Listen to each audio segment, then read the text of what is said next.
لیکن داؤد نبی جو ایک لفظ ایک جملہ سن کے تجارت کی طرف آ گئے. اس کا مطلب یہ ہے کہ تجارت بہترین وسیلہ ہے، جیسا کہ میں نے پہلے بھی بیان کیا ہے، حفظ کرامت، حفظ شرافت اور حفظ عزت نفس کے لیے. باقی جو احادیث بیان کی ہے، یہ تو انبیاء کی سیرت میں سے صرف ایک نمونہ ہے، اور ہمارے پیغمبر آخری نبی جو ہیں ان کی سیرت کو بھی پڑھیں. تجارت میں ان کا کتنا کردار تھا، کیسے کمایا، کہاں خرچ کیا. اور اسی طرح امام علیہ السلام کو دیکھیں. امام علی علیہ السلام مثلا کہیں نہر بناتے ہیں، کہیں کنواں بناتے ہیں، کہیں مثلا باغات بناتے ہیں، اور اس سے جو رقم آتی ہے، جو مال آتا، جو پیسہ آتا تھا، وہ بنو ہاشم پہ خرچ کرتے تھے. یعنی بنی ہاشم کے جو اقتصادی امور تھے وہ سارے کے سارے امام اسی کے ذریعے سے پورا کرتے تھے. ایک دو نمونے میں آپ کی خدمت بیان کرتا ہوں. دیکھیں امام صادق علیہ السلام، یہ جو ہے بیان ہوئی ہے کتاب من لا یحضر الفقی میں، اور اس کو بیان کیا ہے الحدائق الناظرہ. یوسف بحرانی فقی ہیں. کتاب التجارہ میں یوسف بحرانی نے بیان کیا ہے یہ واقعہ. کتاب التجارہ یعنی فقہ. اس میں فرماتے ہیں محمد ابن اظافر اپنے والد سے نقل کرتے ہیں، اپنے والد یعنی اظافر سے نقل کرتے ہیں کہ امام علیہ السلام نے، امام صادق علیہ السلام نے اس کو 1700 درہم دے دیے. یہاں پہ دینار لکھا ہے کہ امام علیہ السلام نے اس کو 1700 دینار دے دیے اور فرمایا جاؤ اس سے تجارت کرو. اور ساتھ یہ بھی فرمایا کہ مجھے اگرچہ منافع اور یہ سود پسند نہیں ہے، لیکن میں چاہتا ہوں کہ خدا مجھے اس حال میں دیکھے کہ میں کسب حلال کر رہا ہوں. اگرچہ مجھے اس کی لالچ نہیں ہے، یہ پسند نہیں ہے، لیکن جو کام میں کر رہا ہوں وہ صاحب فضیلت ہے، وہ ذو فضیلہ ہے، اس کی فضیلت زیادہ ہے. خدا کیا چاہتا ہے کہ انسان کسب حلال میں محنت کرے.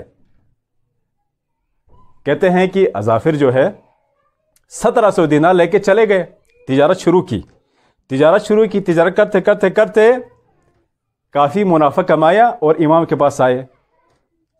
امام کے پاس آ کے کہا کہ میں نے 100 دینار منافع کمایا ہے.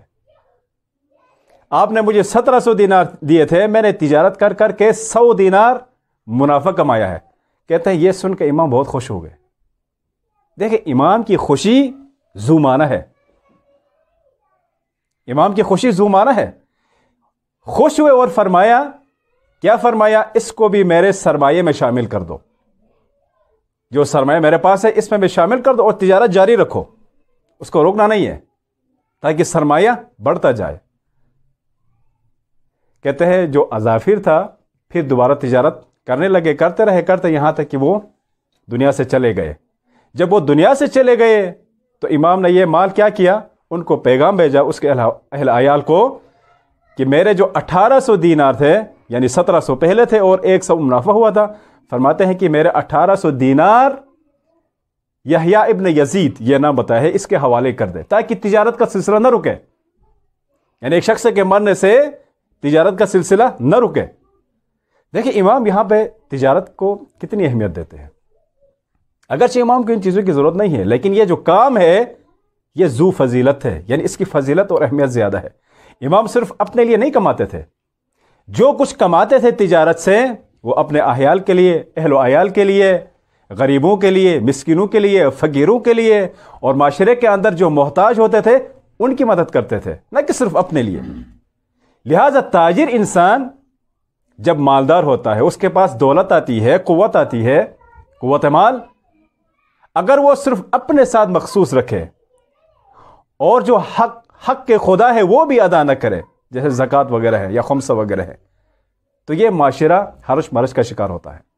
اگر یہ تاجر جتنا کماتا ہے اس میں سے غریبوں کے لیے، مسکینوں کے لیے، فقیروں کے لیے، محتاجوں کے لیے دینا شروع کرے تو کوئی بھوکا نہیں رہے گا. اپنی دنیا بھی سنور جائے گی اور اس کی آخرت بھی سنور جائے گی، اور معاشرے کے اندر یہ جو غربت اور احتیاج اور فقر کے مسائل ہیں وہ بھی کم ہو جائیں گے. دیکھیں ایک تجارت کا کتنا کردار ہے. یہ ایک نمونہ ہے امام صادق علیہ السلام کی سیرت سے تجارت کے بارے میں. ایک اور نمونہ امام موسیٰ کاظم علیہ السلام سے ہے. تفسیر عسکری میں یہ بیان ہوا ہے، اور یہ کتاب یہاں یہ بھی یہاں بیان ہوا ہے کہ اس میں ہدایت ناظرہ میں بیان کیا ہے. فرماتے ہیں کہ امام عسکری علیہ السلام نے اپنے آباء و اجداد اور انہوں نے موسیٰ بن کاظم علیہ السلام سے روایت کی ہے. فرماتے ہیں ایک آدمی جو ہے وہ امام کے پاس آیا اور کہا مجھے 200 دینار دے دیں. کیا فرمایا؟ 200 درہم دے دیں. یہ دینار اور درہم کا چکر تھوڑا سا ہو جاتا ہے. کہتے مجھے 200 دینار دے دیں. تو امام نے فرمایا آتوہ 1000 درہم. اس کو 200 نہیں 2000 درہم دے دو. اور نصیحت کی. دیکھیں اب امام جو تجارت کے ماہر ہیں اس بندے کو 2000 درہم بھی دیے اور تجارت کیسی تجارت کرنی ہے یہ بھی بتا دیا. فرمایا آتوہ 1000 درہم. اور اس شخص سے فرمایا وصرفا فی العفس. یہ جو 2000 دینار میں نے آپ کو دی ہیں اس کو افس میں خرچ کرو، یعنی افس کی تجارت کرو. اب یہ افس کیا بلا ہے؟ جانتے ہیں افس کیا ہے؟ الافس یہ ایسی چیز ہے، الافس اس کی شکل اخروٹ جیسی ہوتی ہے اور یہ بہت یعنی مہم چیز ہے. دیکھیں امام کی جو فراست اور تجارت میں ان کے جو ماشاء اللہ عقل چلتی ہے، تجربہ یہاں سے معلوم ہوتا ہے. الافس اردو میں اس کو بلوت بھی کہا جاتا ہے. بالوت جانتے ہیں؟ بالوت اگر میں شنا میں کہوں اس کی جو شکل ہوتی ہے چلیو ڈڈوری، اس کی شکل یہ بھی اس کے مصادیق میں سے ایک مصداق ہے. چلیو ڈڈوری ٹھیک ہے نا. بالوت دیکھیں تجارت یہ صرف کھانے کے لیے نہیں ہے، یہ تجارت میں کھانے کے لیے نہیں ہے.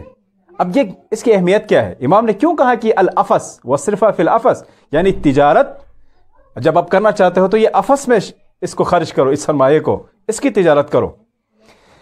یہ جو افس ہے میں بتا دوں تھوڑی اس کے بارے میں تھوڑا سا بتا دوں کہ یہ افس جو ہے یہ اس اخروٹ شکل کی چیز ہوتی ہے اور تقریباً ہر علاقے میں ہوتی ہے. اس کے بڑے بڑے درخت ہوتے ہیں، بس جیسے سرو بھی اس میں ایک درخت ہے، ہمارے ہاں چلی بھی ہے. ٹھیک، تو یہ جو افس ہے شکل اخروٹ جیسی ہوتی ہے. اس کو انگلش میں جو میں نے جب سرچ کیا کہ یہ افس انگلش میں کیا ہے تو انہوں نے کچھ نام بتائے ہیں.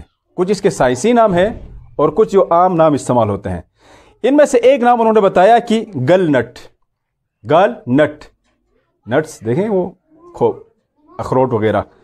اور ایک نے کہا کہ اوک، یہ بھی ایک درخت ہے، بالوت اوک. اس کا جو سائنسی نام بتایا وہ بتایا تھا کوئرکس انفیکٹوریا. دیکھیں کوئرکس انفیکٹوریا یہ اس کا سائنسی نام ہے. سائنسی نام کیوں؟ اور ایک اور نام بتایا ٹینن. دیکھیں یہ اس کی جو اہمیت یہاں سے اندازہ آپ لگانے کی، یہ ایک میڈیکل کے لیے استعمال ہوتی ہے. یہ جو چیز ہے الافس یا ٹینن کہیں اس کو، یہ میڈیکل ٹریٹمنٹ کے لیے استعمال ہوتی ہے. تو امام کو پتا تھا کہ یہ کہاں استعمال ہوتی ہے. لوگوں کے پاس اس وقت اتنے میڈیکل جو وغیرہ نہیں تھے، اسٹور نہیں تھے یا بڑے بڑے ہاسپٹل سے نہیں تھے. تو امام نے ایک میڈیکل کی ضرورت کو مد نظر رکھتے ہوئے کہا کہ الافس اس کی تجارت کرو. ایک یہ میڈیکل ٹریٹمنٹ میں استعمال ہوتی ہے اور خصوصاً فرماتے ہیں اس کے بارے میں تھوڑا پڑھا بھی ہے. کہتے ہیں یہ ٹائیفائڈ کے لیے بہترین علاج ہے. ٹائیفائڈ کے لیے، ٹائیفائڈ کا جو بخار ہوتا ہے اس کے لیے بہترین. اور رنگ کرنے میں چیزوں میں یہ یہاں بھی استعمال ہوتی ہے. اور قدیم زمانے میں مثلا زمانے آشورین میں یا دوسرا مثلا آشورین یا سومرین یا بابلین، یہ جو قدیم زمانہ تھا اسلام سے پہلے کا بھی، کہتے ہیں ان میں تجارت کا جو سب سے بہترین وسیلہ تھا، یہ جو چیز استعمال ہوتی تھی یہی افس یہی ٹینن جو کہیں یا اوک کہیں یا گل نٹ کہیں. دیکھیں وہاں پہ یہ لوگ تجارت کے لیے سب سے بہترین جو وسیلہ سمجھتے تھے، جو لوگ کماتے تھے، دولت کماتے تھے، یہی افس ہے. تو امام دیکھیں ایک ایسی چیز بتا دی کہ جو تجارت میں بہت زیادہ مؤثر ہے. یہ امام تجارت میں کتنے ماہر ہے. اور ساتھ یہ بھی فرمایا اسرفا فی الافس. کیوں؟ کیونکہ یہ چیز خشک ہے. علت دیکھیں، یہ چیز خشک ہے اور گزرنے کے بعد دوبارہ بھی آتی ہے، یعنی ایک سال گزر جائے ہر سال بن جاتی ہے. اور ساتھ فرمایا 1 سال تک انتظار کرو اور روزانہ ہمارے گھر آتے جاتے رہو اور اس کا اجر لے لو، ہم سے اجرت بھی لے لو۔ یعنی امام خود تجارت میں شریک ہے۔ آپ 1 سال تک یہ جمع کریں، اس کو جمع کریں، ہر روز آئیں ہمارے پاس اور ہم سے اجرت بھی لے لیں بے شک۔ کہتے 1 سال بعد یہ جو افس ہے یا اوک یا گل نٹ یا ٹینن کہیں جس کو، کہتے 1 سال بعد یہ جو ایک افس ہے، ایک ٹینن ہے یا ایک اوک ہے، کہتے اس کی قیمت 15 درہم ہو گئی، ایک کی صرف۔ دیکھیں 1 سال بعد اتنی زیادہ اس کی قیمت، زیادہ امام کو پتا تھا کہ اس کی قیمت بڑھتی جا رہی ہے۔ کہتے اس کا یہ جمع کرو، درختوں سے لے آؤ، کس طرح جیسے بھی بنتی ہے، یہ سائنسی اسٹوڈنٹس زیادہ جانتے ہیں کیسے بنتی ہے، اور میڈیکل سے جو تعلق رکھتے ہیں وہ بہتر جانتے ہیں۔ کہتے 1 سال بعد اس کی ہر ایک افس کی قیمت 15 درہم ہو گئی۔